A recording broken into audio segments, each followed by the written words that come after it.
Where were you born, Bryn? In number 3, Bryn Cottages. Yeah. What year? 1928. 1928. How many of you were in the family? We were 8 children up there. Yeah. 8 children. And where did your father work? In the Bryn colliery. But when his brother got killed in the Bryn colliery, he wouldn't go back there. Yeah. And he was on his idle for a while, and then he had a job in the council, and he was looking after the main sewer from Bryn down to Goitra, that pipeline. Yeah. He was looking after that, and of course doing a bit of sweeping up as well, but that was his main job, was that, see? Yeah. What year was his brother killed in the colony? Oh. I know I was young. Do you remember many tragedies in the colony here? Oh yes, oh yeah. Yeah. Goitra? Well, my uncle, he was buried in the church here in Carmarthen. Right. His name was Don. Yeah. Don Jenkins. What, they'd carry the coffin down from Bryn to Carmarthen then, would they? Oh, take him down North and Trap, probably. Trap. Yeah. Do you remember the drum road working at all in Bryn, going down to Pen Machine? No. But there is a drum road. The track itself from Treseog Farm. There's a drum road where it was, coming all the way down to the bottom of Jack, Bill and Tom, and down to Coalyard Row, and that was, I think they must have been bringing the coal from either from Tonir and Treseog. There was a colliery in Treseog, because the stack is still there now in the forestry. Stones and airway. Where's Kevin Bryn? That's behind the tip then, is it? Directly behind the tip, yes. It's not so far up as Treseog. It's halfway up. And those 3 colonies were working before the Bryn navigation was sunk then, were they? No, the Bryn navigation and Kevin Bryn were working together. Right. Yeah. But I think them Tonir and Treseog were closed down years before that, because there's holes on the mountain all the way across and the coal tips, Yeah. What are your first memories of the village of Bryn? Well, living up in Bryn Cottages, and playing with the 2 boys from Treseog Farm, Owen Jones and David Maddock Jones. Yeah. And one went to Australia and one went to Cardiff, had a milk round in Cardiff, one of them did. Yeah. And they were very, very poor.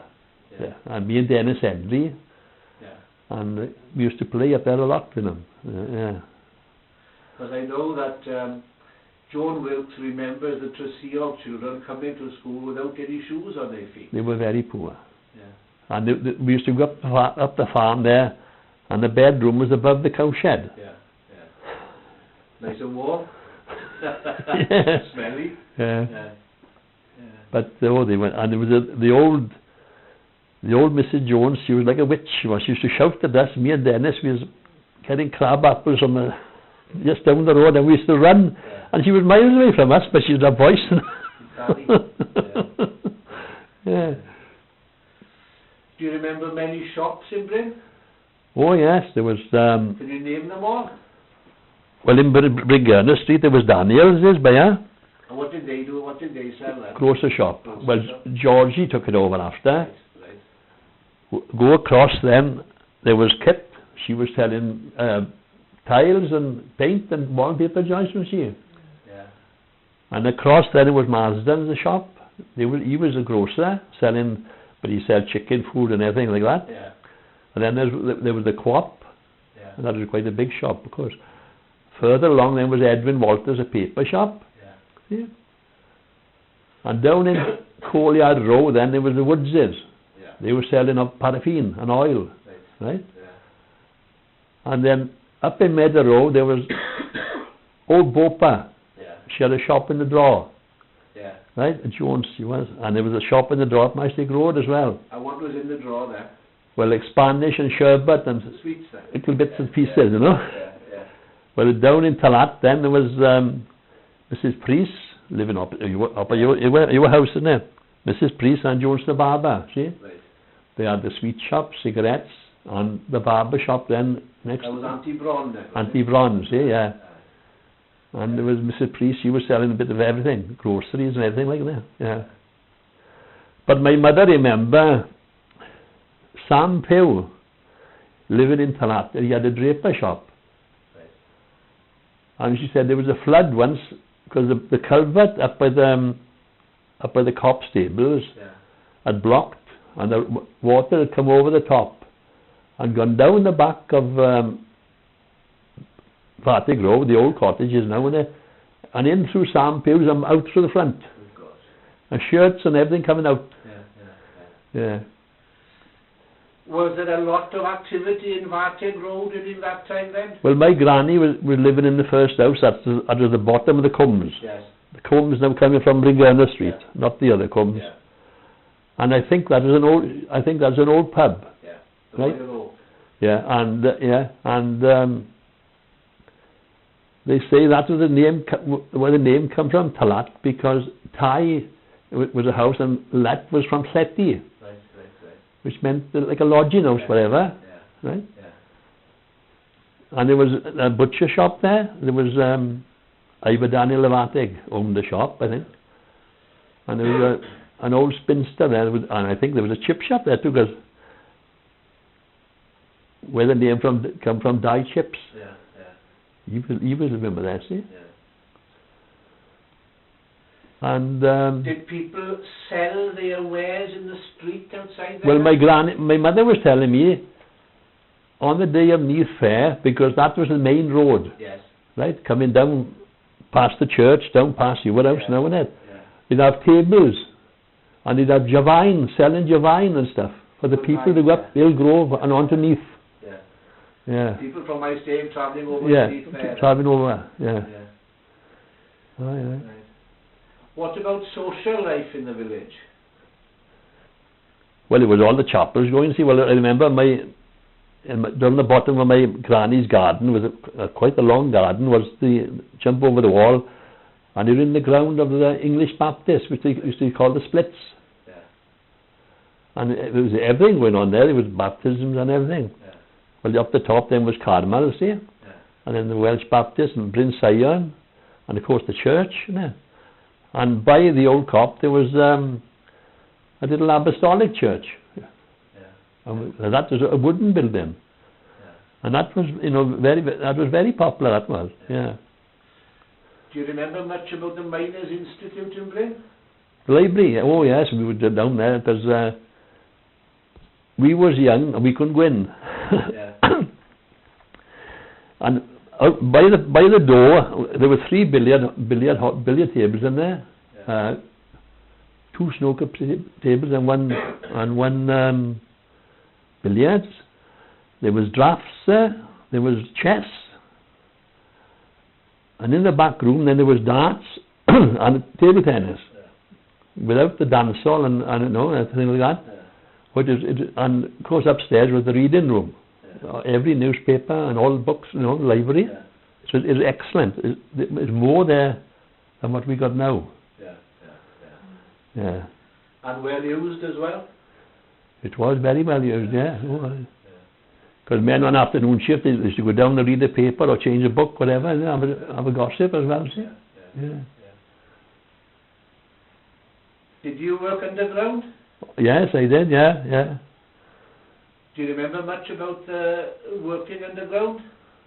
Oh, I always remember that. Oh, yeah. What could you tell me about that? I can remember going down on the first day, going down on the spake, and going down into the darkness, and frightening? Yeah, we walked then about. Well, it seemed you walk forever. I would say walk about 40 minutes down to what they used to call the 9 East. And then past the stables where the horses were and all that, and I come from there then to the lemon conveyor. From the lemon conveyor to the 6 foot. The 6 foot now was about 3/4 of the way down the slant. It wasn't down the bottom, and it was a very thick seam of coal there. There was about 7 foot of coal there, and but it was quite wet, and I was working with a fellow from my state called Ray Davis, And Fred Brown was there. Wasn't Mary Brown's father, Joyce? He was working on the conveyor as well. I don't know. Tommy Reese, councillor from my stake, he was working on the conveyor. Theo Reese. Yeah, he was working there, yeah. Yeah. Oh, we had some good times there. Gwyn, I remember Gwyn Wanklin and Gwyn from my stake road, he was working on the conveyor. Yeah. And there was also what they call a barry system. When you fill in the coal straight into the drums, instead of shoveling on the conveyor, they'd have the drums right in the coal face. Right. And the horse then would take it away, see? Yeah. Because funny enough, Graham Rowlands has done a lot of work, and he contacted somebody up in Yorkshire last week, and Saturday morning he had plans from them of the surface of where the whole extent of the coal mine. Yeah. From Colliard Row, Colliard Row, yeah, where there were stables there, and the wagon repair shop. That's right, the wagons, yeah. And then up to where the mine was, and then going up to Treseog, where you had shunting yards and things like that. That's right, yeah. Well, they used to shunt the trucks all the way past Colliard Row, and all the way, well, nearly up to the bottom of Jackville and Tom. Yeah. The trucks used to go all the way down there, yeah. Well, I remember the stables there, because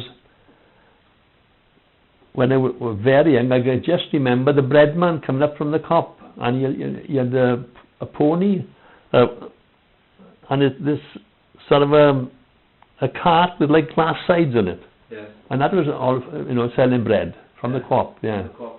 The co-op then was down where the community centre is now. That's right, yeah. I can remember it standing, but I can remember just the end of it was the fish and chip shop towards the end. Yeah. I got a photograph of that and information, here it is, about the Bryn Collier Society.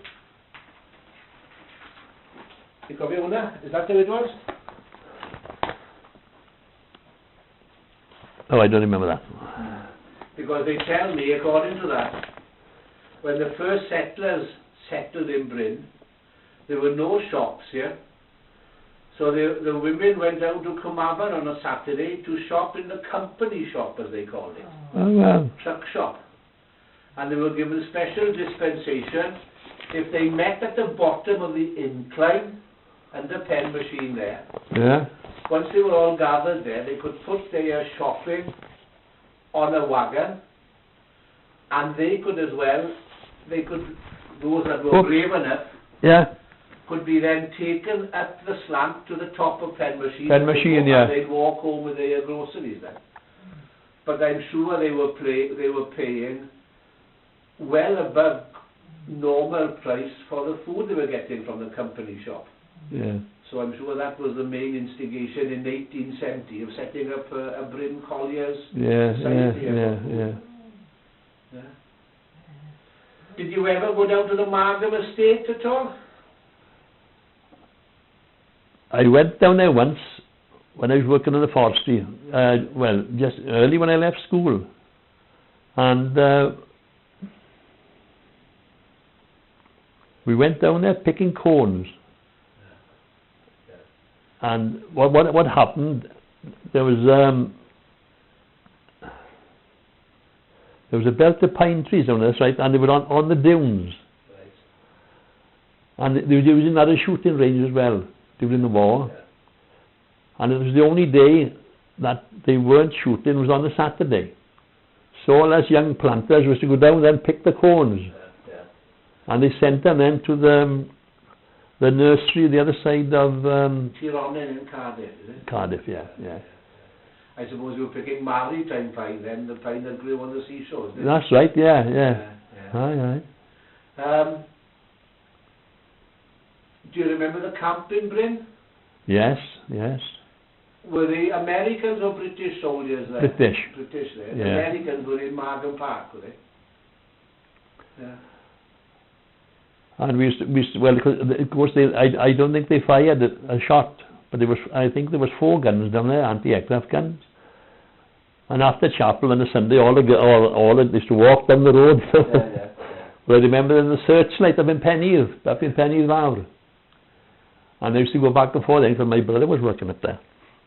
And the night of the Blitz, and I tell you, was the sergeant up there, he married from Station Terrace. She just died now.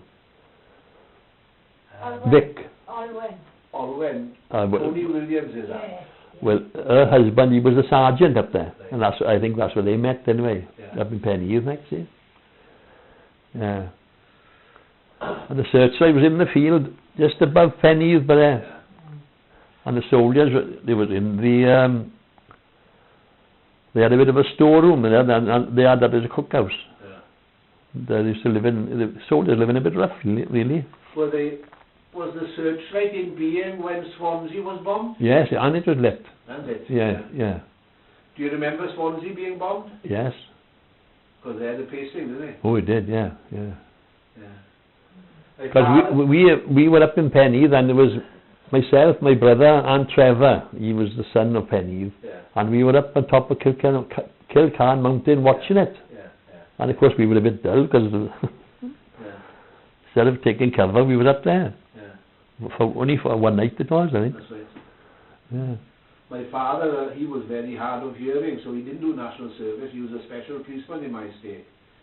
But even him, with his limited hearing, could hear them droning up above, you know, because they circulated around my state. And went over Stack of Hole and I remember my mother, we had these gas masks in a little square box in it. And when the warning would go, the hooter would go in the collar, you see, and we'd run home because there was no area shelter then. Eventually, they built an area shelter underneath the shelter where there's in the play yard. Shelter was in there. Soon as we get home, all clear would go. And mother said, "Go on, go back."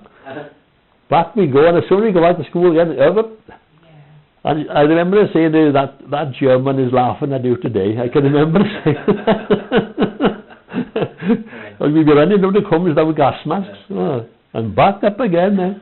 Were there any bombs dropped in Bryn or any incendiary bombs? Yes, there was a big one dropped up by the tunnel. Right. And there was quite a big hole there too. Yeah. Well, funny enough, my father would often say one of his jobs was once a week he had to walk through that tunnel halfway and meet another policeman coming from the park end. Oh, yeah. In case there were German paratroopers in there. Well. Now what he would have done, one, he was hard of hearing and all he had was a truncheon. What he would have done, I don't know. Yeah. But it was part of his routine once a week. Yeah. Well, one of the men with us, Ivor Priest, used to live in Cumcaron. Yeah.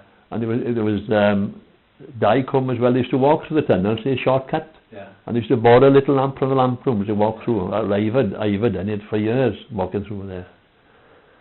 Yeah. I think the priests are still up in Cumcaron now, aren't they? Are they? I think so. Aye.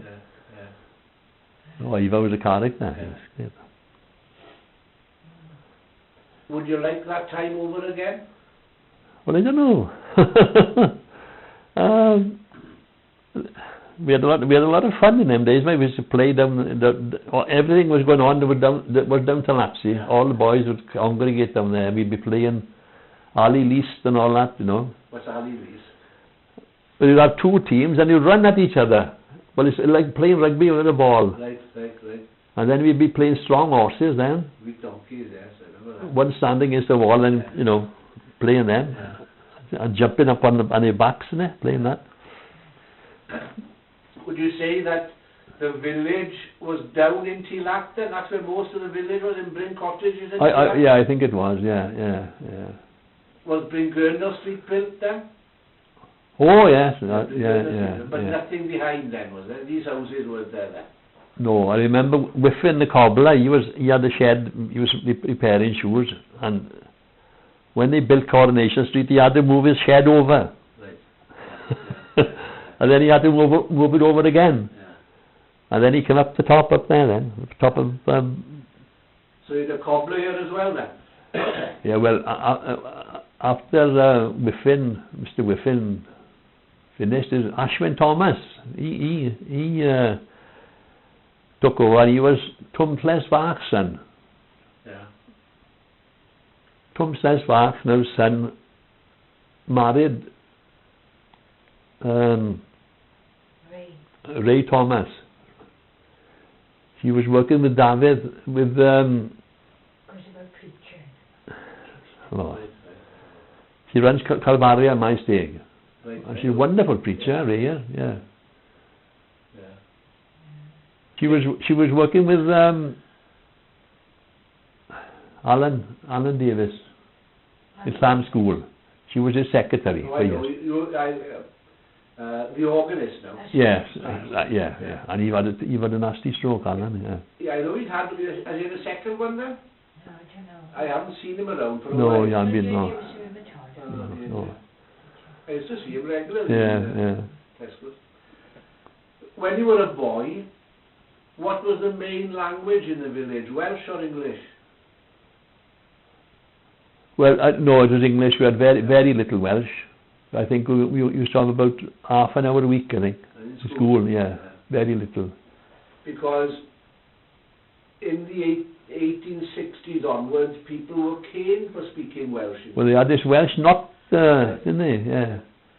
And then Sean Landig, quite a well-known minister in these parts, wasn't he? Yeah. And he apparently started a Sunday school in Bryn so the children could speak in Well, Welsh. we learnt a lot of Welsh in Carmel because we had this old school. Well, he was working on the council. His name was Murt. Yeah. Morris Thomas, Murt for short, didn't it? And he was our teacher in Sunday school. And he was, all Welsh, like, Yeah. innit? Do you remember the alphabet up there? A, B, K? Yeah. I think in every vestry, in every chapel. Oh, yeah. Yeah. And he used to call us Canon. Beuch my Canon. Canon. My father used that, Canon with you. Yeah. And the other phrase my father would use, and if he said cut down, pal, you see we'd run. Yeah, cut down, yeah. Cut down, pal, and off we'd go. Yeah. And we used to go down singing on the Whitsun, and we'd always end up in Talat, at the bottom of there, see.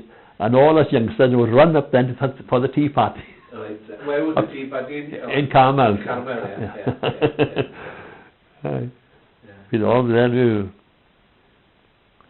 serving us all the children first, like that. Yeah. And we got the football field after and games and. Games. Aye. Did you ever play rugby in Bryn? Yeah, they played rugby. Yeah. What season was that then, Bryn? 50s. Yes, we got married in 50 I'd be before that. Still playing? 49, 50. Yeah. So you weren't part of the My Stake Invincible side, 49, 50? Oh no, far from that. No. Yeah. No. Were there lots of people? What about pigeon racing? Were there lots of pigeon fanciers in Bryn? Yeah, they was quite. Yeah, they were, and they were very keen. There was Jim Owers up in Meadow Row, and there was Jackie Davis and his father up in Mystig Road. Yeah. And they were very quick because they used to put the box down in the library when the race was on, I think. Yeah. And they used to run down then, and Jim Owers, as the fastest boy in the Bryn, to take the ring down. Yeah. So you only had one box, and that was kept in the library, and it was a race to get that ring in there. Yeah. So, and they do it today without any ring at all. They just push it through a computer and off to go. Well. Yeah. Well, Jackie was very keen because he kept pigeons on the back of the pub. That's right. Just before he died, and he was very keen all his life. Yeah. Yeah. Oh, Jack was a good pigeon. Yeah, and his father before him as well, up in Mystig Road. Yeah. Do you remember the McTiffins, yeah? Jim McTiffin, the wrestler. The wrestler. Yeah. And his son? Yes, yeah. Now, didn't his son take on another name, wasn't he? Oh, was that something Davis? Oh, I'm not sure about that, I remember him wrestling in the 50s on television, actually. Well. And he said he was from my stable, or not to first off. I think Mary Brown told me he took on his mother's maiden name. Oh, yeah. No, didn't know.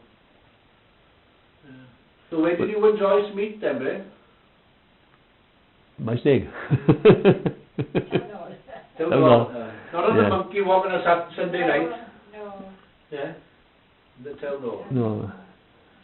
I tell you, they had Ike Davis, and he was very popular. Then he had a gym up in My Stag Road. Yeah, yeah. They call him Ike the Buster. His father was Ike the Buster because he was sort of the caretaker of the colliery. Yeah. And Ike was after him as well, see, you know. Yeah. I've got a photograph of Ike with Gerwin James on his shoulder, Len James's brother. Oh yeah, yeah. Who's a big man. He had muscles on him then. Before you had all these injections and goodness knows what, you just Yeah. good food and hard work then really. Actually, Yeah, I'd given that to one of Len's grandchildren. Oh, I remember Ike giving an exhibition down the library. We had a concert there for the troops. Yes. And he gave an exhibition with his weights, and we were afraid that he'd go through the stage, you know. Yeah. But he was remarkable because he wasn't a big man, see. Yeah, and we had quite a bit of talent then. It was Joe Morris was an excellent basser, and his brother Bob was a tenor. I remember him singing in the concert, and you know, he'll always be in England. He loved his tenor voice, yeah. Well, he should start the singing off in Carmel as well, see. He was a Codor Candy. Yeah. And did he work underground then? Well, they all did, yeah. Oh, yeah. Funny enough, David Ewan's got a lovely poem about an old chap walking down through the valley. Y gerddau'r hen ŵr yn araf I lawr ar un cynol y cwm. Heibio i'w stryd lle mi'n chwarae gynt, ond heddiw mor unig a llwm. It's a row of God, isn't it? Yeah. Oh, yeah. Mae'n creithio i'r gro ar ei dalcen. The old blue marks. Yeah. A ffilm y pwll ar ei law. Ac wrth iddo gerdded hyd lwybr y gwaith, fe glywai rhyw leisiau o draw. Fe clywai lleisiau y glowyr, wrth gweithio na wyllwch y ffas. Allen ti cenol a'i denor mor fwyn, a Thomas yn cyn canu'r bas. Yeah. Exactly what you said now. Yeah. E gofiau am hwyl yr hen ddyddiau, pam oedd bywyd y cwm yn ei fri. E cofiau y capel a'r llyfrgell yn llawn, lle heddiw does ondau neu dri. You ought to be a poet, huh? No, David Ewan wrote the words. Yeah. But isn't it true of this community today? Oh, yes, yeah, it is, yeah. But then very few, you know, I remember John Jones telling me that his grandfather was 78 years of age and still working underground. And he had a big lotments. Do you know the bend now as you go up to Meadow Row? Yes. He had a big lotments there, and I think it's overgrown with trees now. And of course they were living in the first house in what they used to call Buck Row. Then they changed it into Park Avenue. Right. And he living in the first house there with Ike. He was living with Ike and his, you know, yeah. So he'd be working underground. Yeah. And he'd have an allotment. Did he keep pigs or chickens? No, he didn't. Just vegetables. Yeah. You kept pigs, didn't you? You kept pigs? Yeah, so during the war, yeah. Chickens? And Di used to come over and kill her. Oh. Yeah. The Joneses then, we used to call them, we all had nicknames. We were the Billows, right? Yeah. Always my uncle's Imriganus, it was Di Billow, M. Billow. My father was Lewis Billow. Yeah. My uncle upstation was Emrys Billow, right? Yeah. Because their father's name was Will. Yeah. And Billow, see? Yeah. Well, the Joneses up there then was Di Maries, right? And when they were killing a pig, they'd all crying in our house because the pig was screaming. Di would kill the pig just out the back on the bench. You know? They weren't big pigs, like, you know, but... Just the one pig you kept then, or...? Oh, we had a couple, yeah.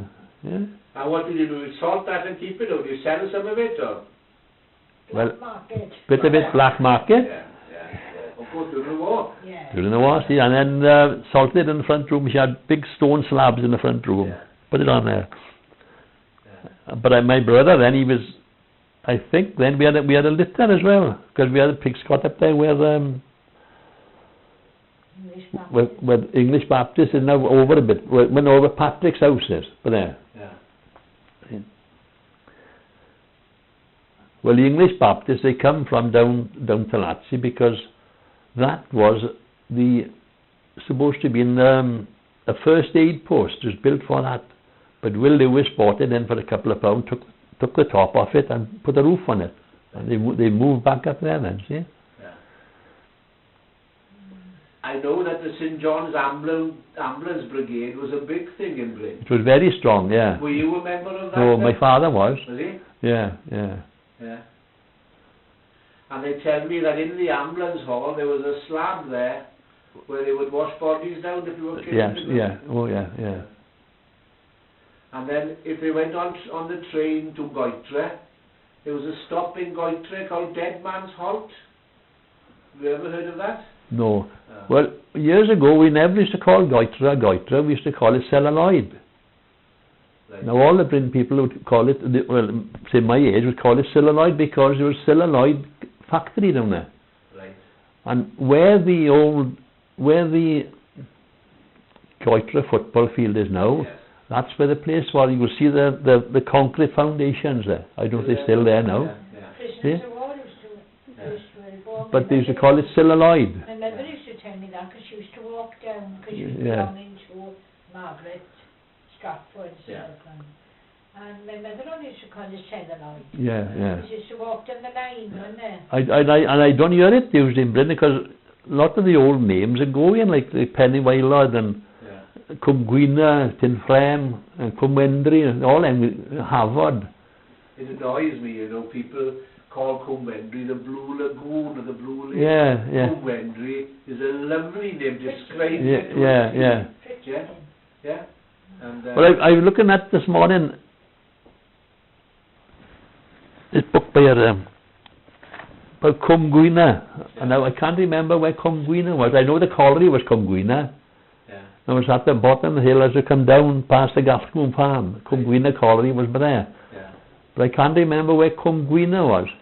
Because Tinfram, because the boys from Tinfram would come to school in here.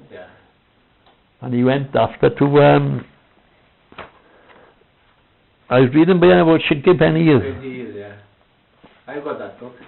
And he says by right, about Griffith Jones between 1757 and 1765 in the Frudworth Valley, that's our valley in the going down, learning to read and write. During this period, these schools were set up in the old Dyffryn Mill, and in Havod, Dyffryn Uchaf, Pennywylod, Cwm Gwynna, and the Bartig Farms. And they were schools. Now what would happen, at that time in Wales, there was a vicar in Llanddowror near Carmarthen, Vicar Jones, Griffith Jones. And he was concerned that we had the Bible written in Welsh and that people couldn't read it. So he started what they called circulatory schools. He would come out to an area and he'd stay there for a few weeks until he'd taught some people to read. Now, once he had a nucleus of people who could read, he'd move on to the next. Oh, I see, So those people who could read would then hold reading sessions. Now, we know that he was in Pennywylod, and I believe from there he went up to the corner house in Llan. Because that's the road then. That's right. And they could well have been people who'd learned to read with him in Pennywylod, would go around to these farms then and hold reading or Bible sessions to read. There's the famous story of Mary Jones' Bible. She was a little girl who lived near Abergynolwyn. And she walked all the way to Bala to see Thomas Charles or Bala. And as a result of her efforts, he started the Bible Society, which Bibles all around the world. Now I've got some notebooks from William Thomas Gascoigne, Janet Ecton's great Yeah.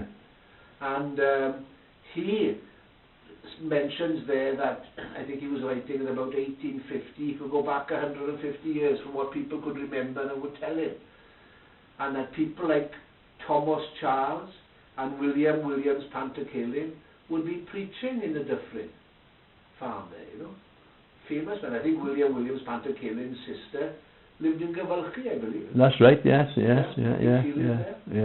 So there was a lot of travelling done by these Yeah. and all on foot, of course. Yeah. I remember speaking to Kitty Martell, and after Hugh Edwards, his father there, Howell Tivey Edwards, after he had passed away. Oh yeah. There was a program on television, and she enjoyed it. Yeah. And she was talking about, she said, my mother and Howell Tivey's mother are first cousins, because my family came down to the Bryn from Cwmystwyth. Well, that's up by Devil's Bridge, isn't it? Yeah. Well, walking all the way.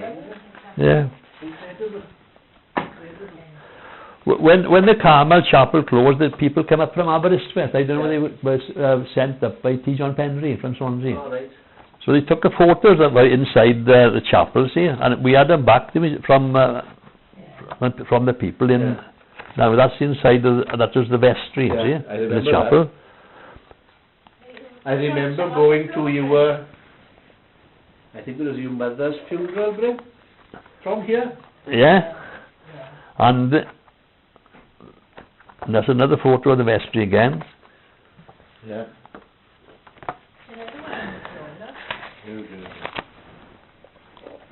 And this chapel was full, was it, Bryn? Yeah. Every Sunday? Crown copyright, Royal Commission. And that's the chapel, but see, you can see all the girder work there. Yeah. Now this lower section was to be the vestry. Right. And the chapel was to be on the top. Right. Because you can see all that girder work, can you? Yeah, well, the parent was strong enough to put the story up top, wasn't it? Well, what happened then, during the Depression, they didn't have the money. Yeah. See? Yeah. Can I have a lend of these photos? Yeah. I'll have them back. And we got it by here now. That's what I had of the chapel when I was when it closed. Yeah.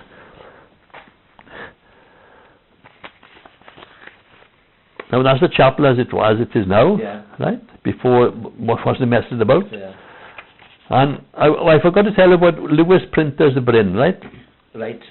Tell me about that now, because they had a little printing place. They had a house, a wooden house called Cartrev. Yes.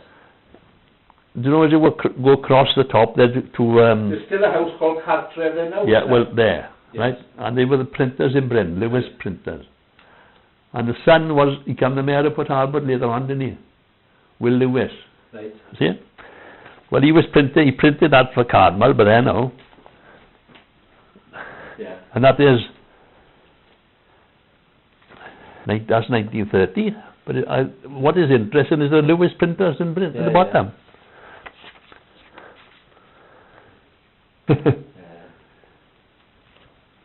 Alcanhorrell, John Harry Jones. Yeah, see, Asilas, his father. Yes, was he a Welsh speaker then? Oh yes, yeah. And this is the old chapel before they altered it. See, this is the old Carmel. See? Yeah. Yeah. Right.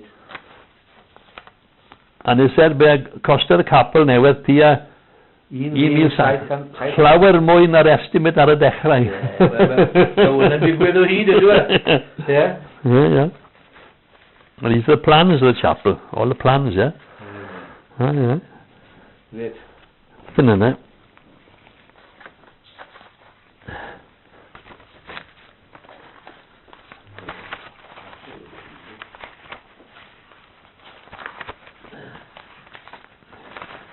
My mother was wasn't she the secretary there, Bryn? Well, she was a deaconess and she was organist as well. Organist, great. Yeah. Now, funny enough, when we were talking about... yes, and here there's the last lot of deacons, right? Come here, Mr. Evans. Yeah, there's Andrew Allen. Yeah. Joe Morris, Yeah. my uncle Goma, Goma Billo, Yeah. that's his wife, Yeah. Mr. Martel, Yeah. and that's Kit's husband. Yeah, yeah. You cofio fe? Hywel, yma? Hywel, that's right, yeah. Yeah, aye. That photograph now is in Bryn, the village of the hills, isn't it? I think it is, It yeah. is, yeah. I think it is, yeah. Oh, fi'n cofio Mr Evan Saron. Yeah? Yeah. Fi'n cofio, I remember we used to have a children's service once a month on a Sunday morning. And after the children's service, he'd be standing in the pulpit and he'd go, now, mis nisa, pwy sy'n mynd I darllen?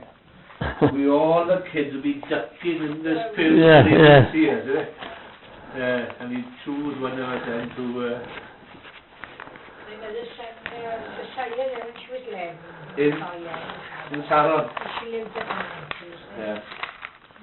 Are those the plans then? All the plans, yeah. Yeah. All the plans. And all the costs and everything. Everything. Yeah? Can I borrow those? You'll have them all back? Yes. No problem. Yeah.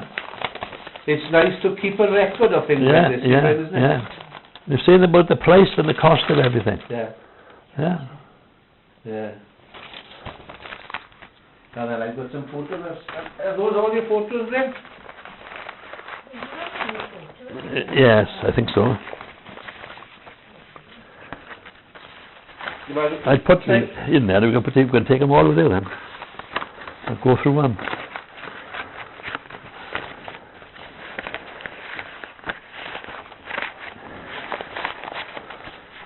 I'll put them all in here and I've got them all.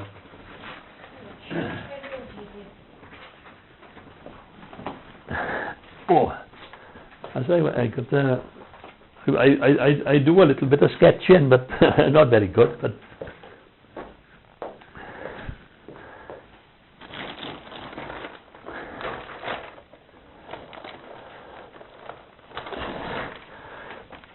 oh, that's the old Bryn cottages, see, right? But that's what I'm more concerned about. That is the old school. But there. Can I borrow that? Serious now? Serious? And I was living by that's the Jenkins' house, and that is Wat Jones. Yeah. Well, they had a bachelor, Gaff Jones, and he used to live in what they call the Rumacher. Right. Well, that is a stable, but yeah. And the Henrys, by the way, coloured. Right. And well, that's the Bryn tip then, and they call that the Amy. Amy, yeah. And the engine house, that's the big tip, and that's the stack, yeah. Now then, where did Mary Brown live here then? That was her granny, but so that's she was down in Meadow Row. Right. But there's that, but there's a little bit of brickwork there now. Yeah. And before they put main water, that was a community tap. Right. And as I well say, my Stephen and Ali, he done and that's where my Uncle Tom, now he bought this field. Yes. And I think he sold it about, how many? £50. And that's what all them bungalows are now, on that field. And he sold it for £50. Gyferbyn of me, opposite me? No. At Meadow Row. Oh, Meadow Row. Yeah. Well, that field opposite there was my grandfather's field. They used to call it Billow's Field. Right. And Stephen was the other two boys, went with him now, and they to buy that ground of Billow's Field. Oh, down there? Yeah. Yes. And he kept to that he made a deal with Bryn and Rogers gazumped them. But they couldn't afford it. And he kept to that middle corner plot all the time. Yeah. And it was the smallest plot there, and something was drawing him. He would not let that go until he got the... And Bryn's mother said, I know why you want that. She said, because that's where Billo kept his horses. Yeah. The corner of that field. That's the plan of the old Bryn colliery, right? Oh, Bryn, excellent. You know, we've had money from lottery. Yeah. And they are about to fence the tip off. Oh, yeah. And we are going to be putting signposts of information boards in different areas. Yeah. And one that should go out to outside the community centre is that. it shows all, green, the valley. Yeah. But that was a dirty, stinking pit. Oh, it was, wasn't it? It was, yeah. My father would often say, sitting in my garden, pwy bys yn meddwl mae yna gardd fel hyn dy ti yn y Bryn? Yeah? Achos oedd e'n cofio that, dwi'n? Well, when he was living in, he would watch the dust coming up from, because they used to shunt the coal up into the boiler, see? Yeah. They used to shunt about 3 trucks at a time, and there was doors underneath the trucks, and they'd open the doors and the coal would drop down. Well, the dust from there then would come up over Bryn Court, see? My mother had to watch then, which way the wind was blowing, the washing. And there's an old famous saying there, the coal dust gets everywhere. Aye. Well. Oh my wouldn't, that is cracking, Bryn. And what's this now? This is the tramway up? No, that's the stack. All right, going up to the stack, see? I've got a photograph of that with a stack there, and one where they've just taken it down, they lit a fire, that's and it fell the wrong way, didn't it? This is looking down at it, right. Yeah. Well, number one, but then there was the winding engine, see, Yeah. And that's the fireman's carbine, and this is the main road now. Yeah. And that's the church here. Wouldn't that even allow it here? Yeah, that's it. Yeah. Well, because they filled all this in, didn't they? Then? That's right. It's very difficult to imagine that there was a pit under the road. That's it. Yeah. Aye. And then there was Harvey's Lake. Harvey's Lake. Is that Harvey's Lake with you there, 17? Yes. Yeah. Used to call it Harvey's Lake. Yeah. And there was the stables, but then this railway was tramway. It was coming right down, right to the side of the lake. But then there's a pump house there, pump all the water up. So where was the station? Where was the wagon repair shop? Did they move over here then? Up here. Yeah. Right. But there, 25. But there. Yeah. Well, Crossroad was up there, see? Yeah. And that stream now is Buck Stream then, is it? That comes into the floodway there. Yeah. That's the little arch in my garden now. Is it? Yeah, I think so. There's a stream that comes down from this side. Oh, that's right. Yeah. Aye. Well. Rhywbeth arall ydy? Let me agor it.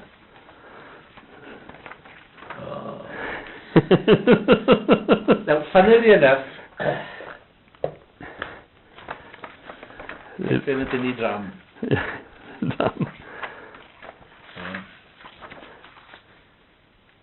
Here we stand. We've got a concert coming off now, March the 9th in the community centre. Oh, lovely. I dathlu dydd Gwyl Dewi. Oh, yeah. Yeah, lovely. That was there. Do you remember the shaft going down?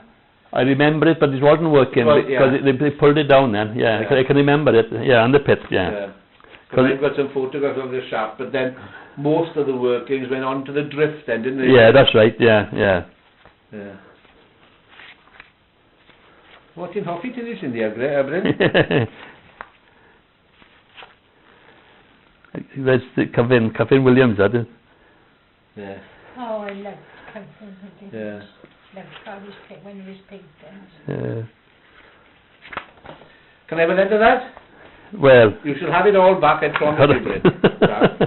Now then, do you know any of those there, look? Dan Penwylod, yeah? Betty Meek's father. Dan Penwylod. I think Ivan Davis was in that one here. Do you know who he is? No. Is that Di Half-a-Loaf manager in Bryn or under manager? I don't know. No, I don't know. No. But that's Daniel Canoe Davis. Dan Penwylod is called him. Penwylod, yeah. Was he Welsh speaking? I don't think so. I think that's wise. Used to live in the cottage down Penwylod, see?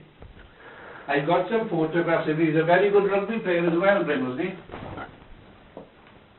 I got some photographs of him in his rugby jersey. I think he played for my stake, Neath, Aberafan. He was a very, very, very smart fella. He was the officer in the Bryn Home Guard. There was a Bryn Home Guard? Oh, yes, yeah. Well, tell me about that. Where were they based? Up in the pavilion, up the wreck. Were they? Yeah, aye. And Tom Lewis, he was one of the overmen in the colliery. Yeah. He was also an officer. Yeah. Because he was an ex-army chap, I think.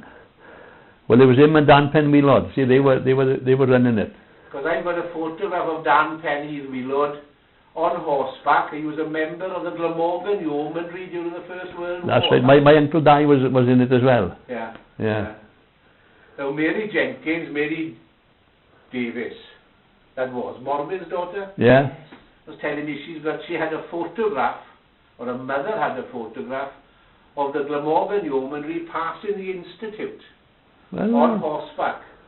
Oh dear. But her brother had it, so she doesn't know where it's gone to now, isn't it? That would be a lovely one. Yeah. And somebody else has got a photograph of the soldiers marching from the camp to go to church on a Sunday morning, and the little boy with a wooden gun marching with them.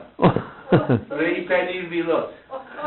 Well, I remember them coming down because there was no bath up in Pennyheath. Yeah. They used to come down to different houses to have a bath. Yeah. And one used to come to my mother's. Yeah. And they used to have a good soak then, like, plus have a bath once a fortnight. Yeah. Now, reading in one of Les Evans's books, it mentioned there that a collier would have a bath at the end of his shift, but he wouldn't wash his back in case he'd lose his strength. Was there anything? That's what they used to say, but when I always would shout, come and wash my back, and past my sister would come in and wash my back, and my mother, sitting in the bath like. But I was thinking there would be a mess of the sheets for the end of the week, wouldn't it? Oh, yeah. We were out in Malta once, and this man, Todd Bryn, had a Scottish accent, didn't he? Yeah. He said, I've been to St Andrews, Bryn, I'm not Scottish, I'm Welsh.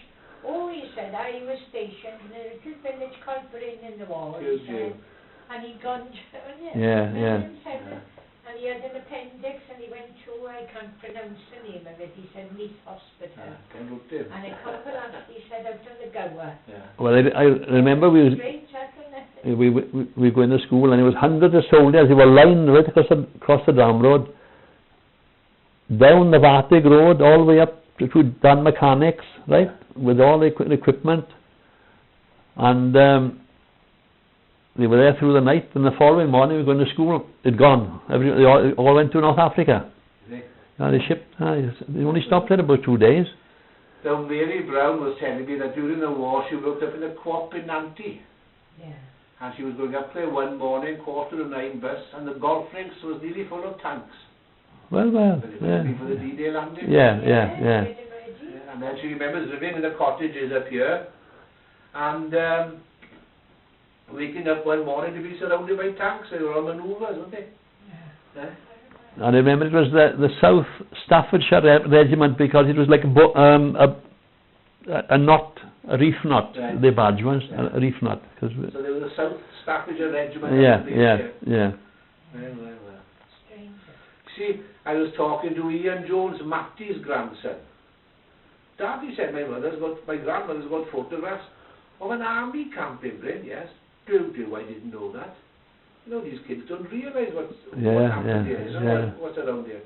That's right. Well, I remember after the army camps here, there's some lovely huts on the side of the road there. Well, the squatters took them over then. Soon the soldiers moved out, the squatters took them over. And of course they had the first claim then for council houses, where they were built, didn't they? Well, there's quite a thriving community down there in Penwheelod. Matthew, my son-in-law, his grandmother, Edie, is from Cwmaman. And 2 of her older sisters left home and came to live in the camp here after the war. They were original squatters there. Yeah.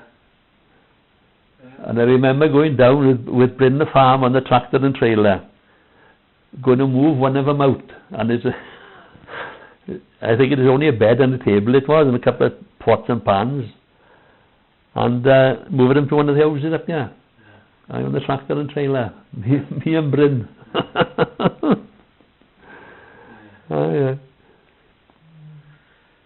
Well, Bryn, thank you very much. It's been very, very interesting. I really enjoyed it. Sorry, my memory is not any better. No, tremendous. I got to interview Matty Jones. I'm going to interview Betty Meek. Matty would know a lot. Yeah. Because he used to call her father even fitter. Yeah. He was fitter in the colliery, you see. Yeah. And it was because Dan Mechanic was down there because he was above him. See, Dan Mechanic, even fitter, like, isn't it? Who was Dan Mechanic then? He was the head mechanic on the colliery. Were his family from Bryn? But he was living down in the end house, but in The peg he was. yeah. In the big house on the end there. Yeah, Dan Mechanic. Well, they built another house on to it now, and the garden, built a house in the garden, yeah. Well, there was Will Sarr over there, and Hilda Williams, his father, he was a carpenter. Yeah. Will Sarr. And he had a shed at the top of Baldwin Street up there, the council shed, where he'd do all the repairs and doors and all that, see? Will Sarr. I remember my father telling me a story. You were on about nicknames. And there was one famous one in Coinant. A chap came to work there, and his name was John Jones. And the foreman tell him, well, we've got a lot of John Joneses here, so if you don't mind, we'll give you a nickname. I don't mind as long as it's substantial, he said. So John Jones substantial he became. Now I know the school are going to put on a play, historical thing of Bryn through the ages. Yeah. They're only looking at the cold time. yeah. And I've been up to talk with Will, the teacher there. But these are little sketches they can bring into it. It's all part of our social. Yeah, there was. You were family with the Billows in Bryn. It was Die Doggy then. Die Doggy. My father was telling me that there were a few Thomases in my state. So my grandmother's family were known as the Ebenezers because her father was Ebenezer Thomas, who came up from. So the Ebenezers, our family were. Yeah. It was Thomas. Yeah. Yeah. Yeah. But when I was in school, there was a Thomas every other one. Now it's quite rare to see a Thomas. That's right. How families die out Yeah. There was the Bradishes, MC. It was the Bradish. What is a material that they use underground to divert the gas and divert the air. Yeah. And it's like a black canvas, and it's coated with tar. Right. It's sort of airtight. See. Yeah.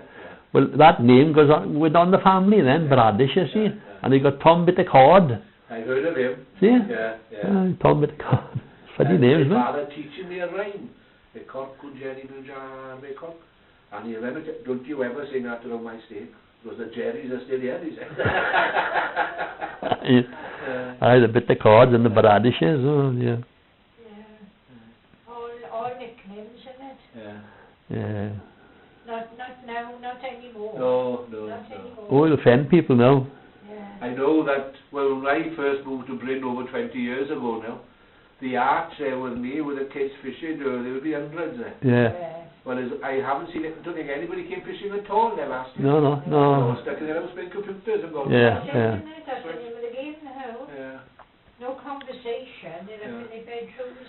And there used to be a character living in Talat. He was belonging to the Rogerses. And he used to call him Copper Inches. Yeah. And he was a character, he'd pull her hair, when we were in the school, like. Yeah. So you went to Bryn, you went to the school in Bryn. Yeah. And you left, who was the head? Was Evie Reese the head teacher? Evie Reese, yeah. And you left there at 14? Yeah. And went straight into the coal mine then, did you? No, I went on the farm for a couple of weeks and then went down the forestry then. Right. But then you went from the forestry to the mine because it was paying better money, or? No, I tell you what, I was on the forestry and the boss, the forester, wanted me to go to the forestry school. Right. But my father died. And I had my youngest brother and sister were in the county school. So I had to, my mother couldn't afford them, see. So I went to colliery them, see. Yeah. And my sister married, and then she got killed on the road. And John, he got murdered in America. I remember John being murdered. Yeah. So you had a sister, Marian? Sister Marian, yeah. Hence Jenny's daughter, Marian. Yeah, probably, yeah. And I taught Marian. My first or second year in Dufferin, Marian was in school there. Oh, yeah. You know my uncle, she said, who's that Terry Cardiff? Well, Terry Cardiff and I were brought up together in Nanty. Who's that now, friend? Is that Ray? Oh, Ray.